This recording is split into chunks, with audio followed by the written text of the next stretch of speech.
then, now, and forever. We celebrate the artist, the poet, the calm, the storm, the rumble, the reason, the small voice with overriding impact, the generational push, the changing tide, the eye of hope, arm of justice, the prodigy, prodigal, probable, peace, pathfinding, the first step and the next step on Langston's crystal stair, Fannie Lou's vision, Rose's mission, Harvey and Vi's continued commitment, every Coltrane rendition, the passionate movement, the logical conclusion, the culmination of everything shaken and silenced through sit-ins. We celebrate legacy and history and joy and resilience. We celebrate the story makers and the stories that make us. Not for 28, we celebrate 365. February's flower opening like hourglass petals in everbloom. Time is ever true.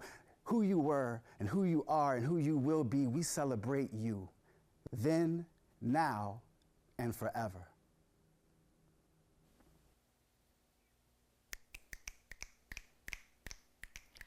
Thank you for joining us for WBTV's Black History Month special, Then, Now, and Forever.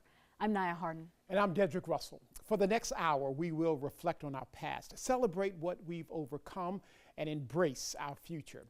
We're on your side, putting a spotlight on the many pieces that make up Black culture. From our local mountain communities to Charlotte, down to our South Carolina counties. To understand the culture, you must know its roots. That's why we took a trip 3 hours south of Charlotte, where majority of enslaved Africans stepped foot in the Americas for the first time.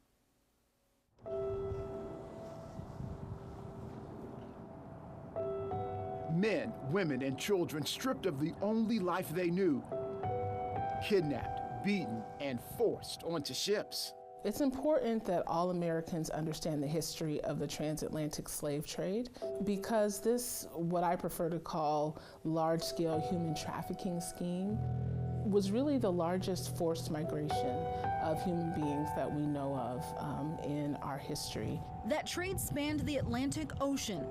One main route from Africa to the United States was known as the Middle Passage. At the end of their long journey wasn't a new life, it was enslavement.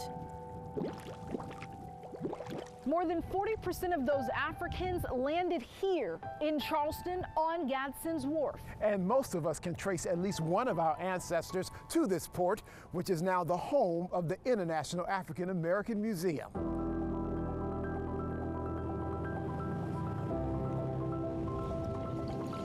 It's a place to recognize resilience and triumph.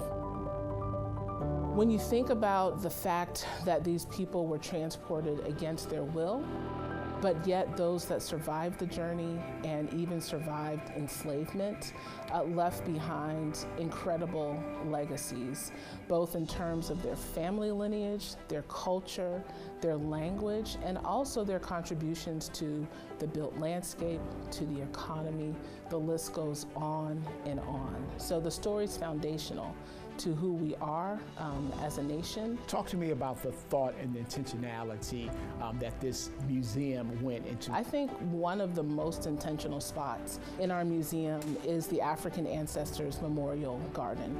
So it's an outdoor space that we consider to be the first level of our museum. It was intentionally designed by landscape architect Walter Hood to walk our visitors through that story of arrival and the development of cultures and families and so forth. In particular, there is an infinity pool that is called the Tide Tribute. Visitors have an opportunity to look into the infinity pool, and Hood has placed outlines of human bodies representing the men, the women, the children who were brought here against their will, some of whom survived the journey, some who didn't. A story of survival told through nature. Our garden is the story of people and things moving with people, so culture moving, plants moving. You'll see African date palms in our palm garden, and those are from North Africa. And we also have our African Origins Garden, where again you're seeing plants that are around in your backyard, even here in South Carolina, but our origin story comes from Africa. The museum features pieces of history from around our area, critical points in the African American story, Reinforcing the point that our history continues living on, even today. really hope that folks are able to connect and find, even if it's just a tiny little connection point, that makes them think and makes them seek out more beyond our walls and beyond our space.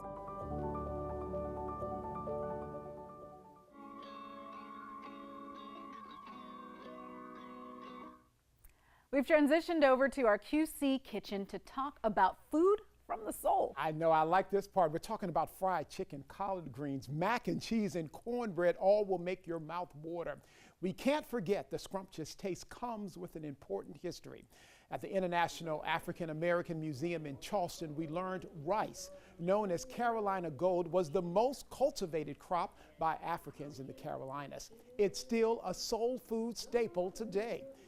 These recipes and techniques of the captured are being used by Charlotte's oldest Black-owned restaurants and new ones, offering a piece of tradition with every plate served. It's the oldest Black-owned restaurant in Charlotte. What are these colors right here? Fresh greens. The place is very special. Jermaine Blackman's grandfather started chicken and ribs in 1952 in the historical Washington Heights neighborhood. Blackman and his family have kept the family business alive. We generally get in here around 7 a.m. because we make everything fresh. We make our own coleslaw, tartar sauce, collard greens. We cut them up and wash them and cook them right here. We make macaroni and cheese. That's one of our biggest sellers, and we make all of that stuff fresh every day.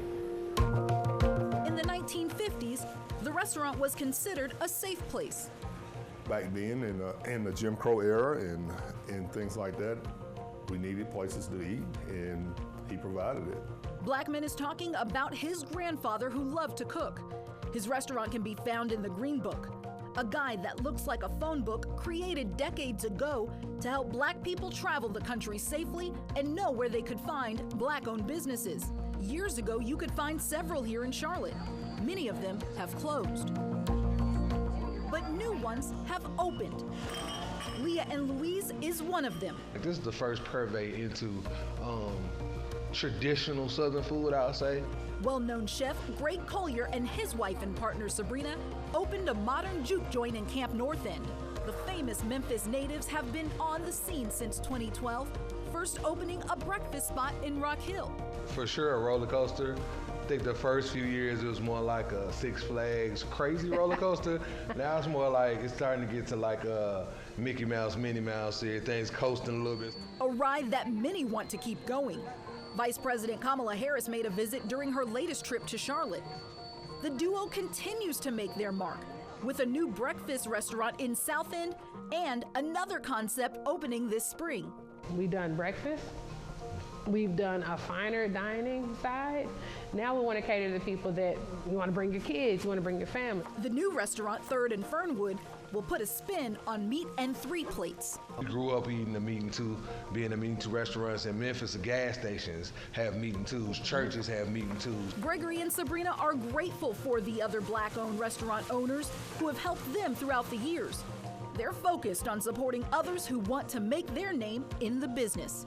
When we first got here, we were these staples of soul food in Charlotte. Then we got to know Londa's, Nana's, just like there are like some great staples, Cuzzo's, that do meat in 3 and they do it bomb. And so Mert soul food. So there are places here that do it bomb. So we just want to add on to that and do it justice.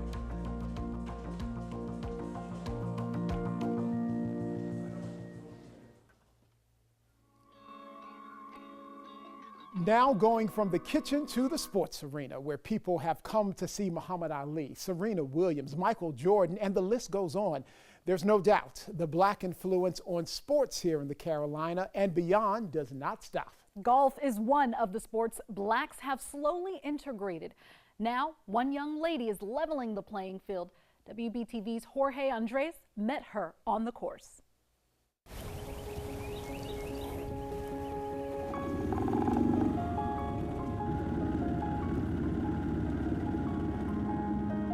Winning a tournament, seeing all my friends and family come out, being able to say, I did this, I made it. That's all I've envisioned since I was little. It's all I've wanted and to be able to achieve that would just be everything.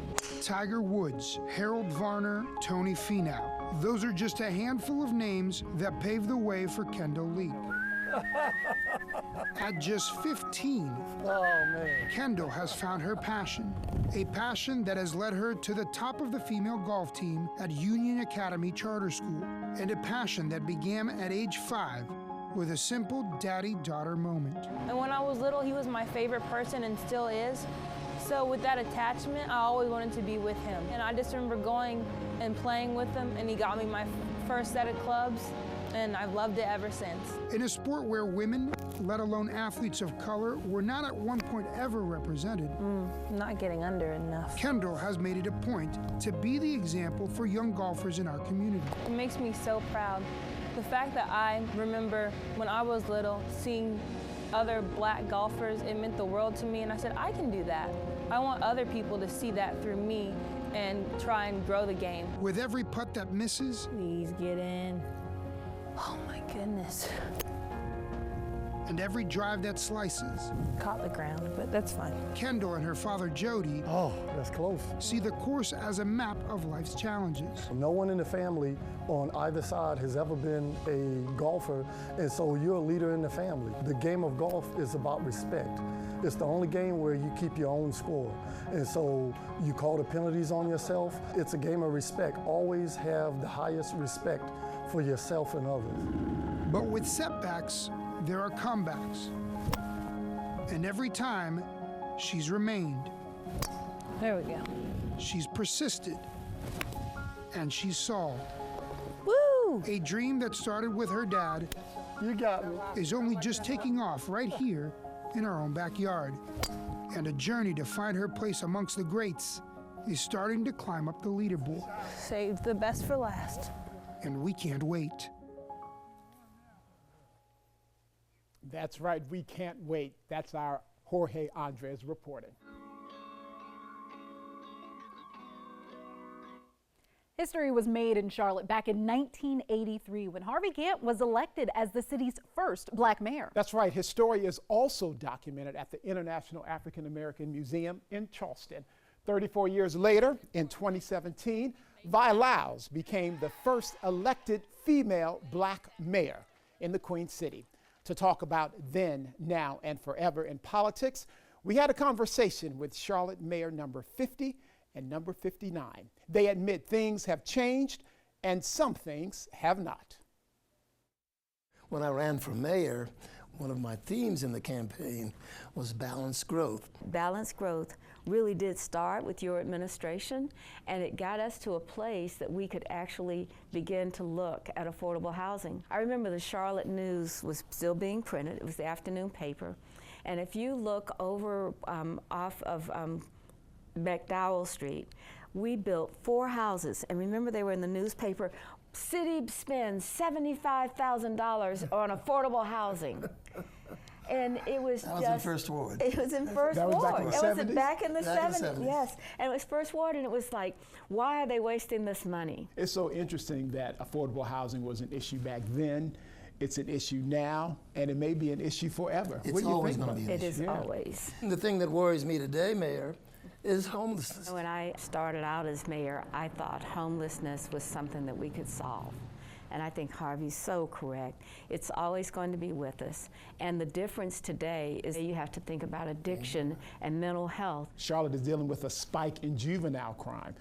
Did you have to talk about a spike in juvenile crime back in the 80s? Talk to me about I the don't crime remember where that we are. quite as clearly.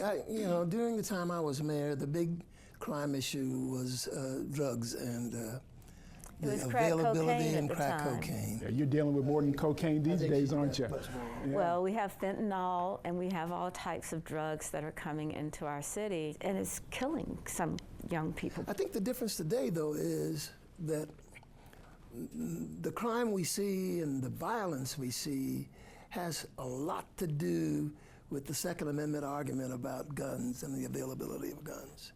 And that's a whole issue that I don't recall having to talk about as much. We've got to determine some pathways for young, particularly young black men, to not have to choose the path of shooting a gun. So what else can we do? The City Council right now is looking into as many programs and opportunities that we can. But a lot of this is just the change in the way that our culture has grown. And it's not necessary. And the problem is not going to be solved overnight. I mean, what we're talking really about is addressing a kind of generational change that has to occur. Talk to me about technology. How has technology changed from then to now and forever? I was hoping you wouldn't bring that up. Much of my information didn't come from reading a little small phone, okay? And I'm never going to get used to that. The technology for us is almost everything. We have city apps, we have video meetings, we have film that we have to keep, and all of this is public information. So you can't destroy anything. While we talk about things that have changed in Charlotte, is there anything that has remained the same? We've had honest government, I can really say that. And we've had a well-managed city. We've had a string of excellent city managers. We ended this conversation discussing the importance of young people seeing black leaders. And as an African American, that I want to set a good example so that they might want to aspire to first being a good citizen and then saying, you know what, if I get the necessary skills, I can do this job too. Black and brown kids come into this office. What I say to them is, I'm mayor, but you can be president. We celebrate you, then, now, and forever.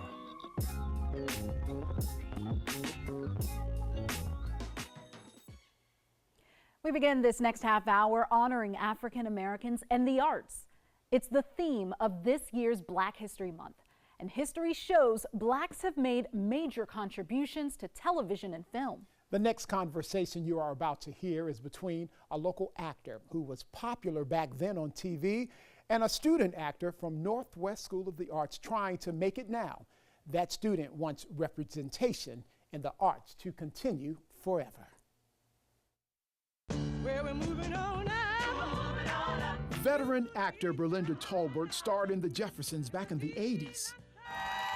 And student actor Morgan Bedford starred in the local production of Elf in 2023. They are both from Charlotte, both love the arts, and on this day, both met for the first time. I'm so pleased to meet you. You too. I really, really am. You're quite special. Thank you.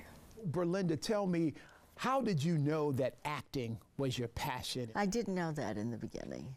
I was very shy, and I had a little stammer when I spoke. My 8th grade teacher, she had a little speech class that she did, and she gave me an assignment. I had to give that speech in front of the class. That day, I discovered I had a voice. And talk to me about your experience, Morgan. When did it connect with you that you wanted to pursue acting? Well, I'd been doing it since I was really little, but I didn't really appreciate it until much later. A few years ago, we did a production of Beauty and the Beast, and it was like one of my favorite shows that I've ever done. It was just such like an exhilarating experience. When I'm on stage, it's like I'm a different person. She lights up when she talks about that. You see that? But after that spark, you need connections. How did you go from Charlotte to Hollywood? I had a lot of support. A lot of support. Morgan, you saw The Jeffersons, right? Yes. And you I can't believe she saw that. I liked how it was a sitcom, but they still like talked about real problems that were like happening. That's true. Like I think one of the episodes was talking about how Jenny's brother is like white passing, and like how she is like proud to be black, but she just sometimes like wondered what it would be like if she had the same privileges that he did. That was one of my favorite episodes. It's important that our talent doesn't get lost. There are a lot of very talented black actors, singers, musicians out there, and it's so important that we don't get overshadowed by people who don't believe in us. Berlinda's advice? Be kind to people and do your work and be diligent about it. Anything you would like to ask Berlinda? Oh, that's a good one. What was it like being on a film set? So you have to have wonderful concentration and focus. Talk to me about your dreams, Morgan. I've been wanting to get into on-screen acting. So we're going to see you on the big screen one day. Yes. Yeah, because if Berlinda can do it, sure, Morgan can do it, right? She sure can, and she's highly photogenic. The camera will love her.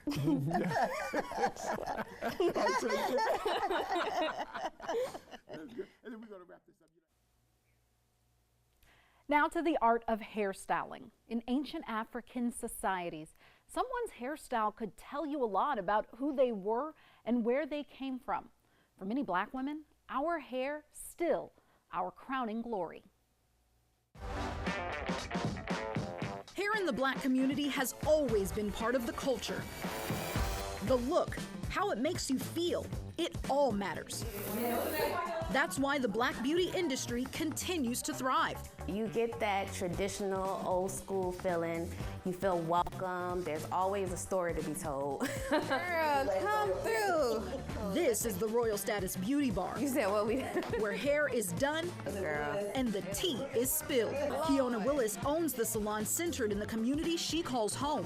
There's always like that relationship that you build with your clientele base, and then having an open salon compared to being in a closed room by yourself. Black hair salons date back to the 1800s.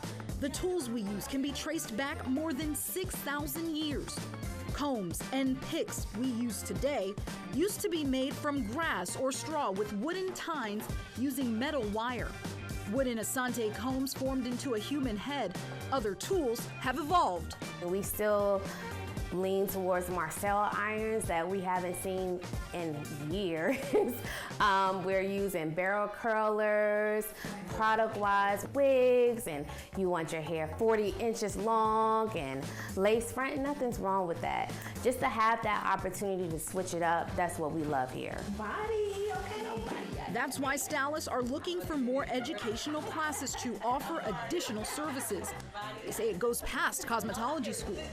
You can honestly be with one client for over 5 hours, depending on the service. So we spend a lot of time. It's not just like, oh, you're gonna be in and out, girl. How many of your customers would you say come through here? From social media? Yeah. A lot. I would honestly say I get about 80% of my clientele from social media. Signs that show the Black hair care industry is only set to get bigger. A Nielsen report shows it earns more than $2.5 billion a year. As long as we got hair on our scalp, we good to go. And you don't even have to have hair on our scalp. Like, we are customizing wigs, like we are doing implants, whatever you need. Hair is going to evolve. This is over $1 billion business. Like, it's never going anywhere. It's only going up from here.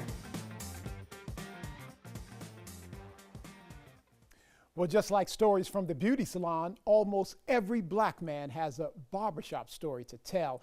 It's why the International African American Museum made sure barbershops were part of the exhibits. Now, we found one of those historical gems right up the road in Cornelius.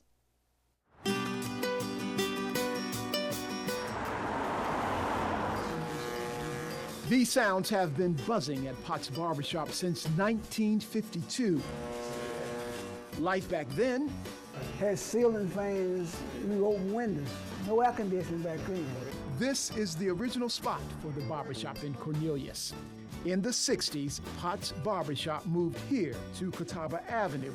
It was the first Black-owned barbershop in Cornelius, and it's now the oldest African-American business in town. Gerald Mickey Potts is the owner. His father owned the shop before him. Originally, Mickey wanted to become an accountant, not a barber. But at that time, his father could not afford for Mickey to go to school because his other kids were in college. So I graduated on Friday and went to barber school that Sunday. When his father could afford for Mickey to go to college, I thought about it a while and I said, well, I just might as well stay here with you. So that was 67 years ago. Segregation was very much present back then. Only whites came to Potts to get a haircut from black barbers. Well, you know, that was kind of the norm in a lot of places. I asked if the barbershop experienced any negativity during that time. No hatred, no racial, nothing like that? Nothing like that. Potts Barbershop was integrated in 1972 when a black child made one simple request. Came in and asked Daddy for a haircut. You didn't have a seat. That was it. Since then, all races have been welcomed to get a cut that has increased in price. When I first started, a haircut was 50 cents. Now a haircut is $15. Amounts have changed, so have styles. Now, when I started, we did mostly just fades, then you did tapers. Now people getting dreads and all these other different cuts. Mark Moudreau started at Potts 25 years ago. He was in search of his passion. He found it. He left the corporate world, went to barber school, then landed at this historical family business. Because of the shop's history, Potts Barbershop became an official historical site. The plaque is now for all to see. It made you feel good. In the late 80s, Gerald's father sold the barbershop to his son. He smiled on that, for us to still be going. We'll try to keep the name Potts Barbershop as long as we possibly can. We appreciate you for taking the time to watch this WBTV Black History Month special, Then, Now, and Forever. Before we go, though, we want to leave you with a hymn of hope known as the Black National Anthem, sung by the Johnson C. Smith University Concert Choir.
Watch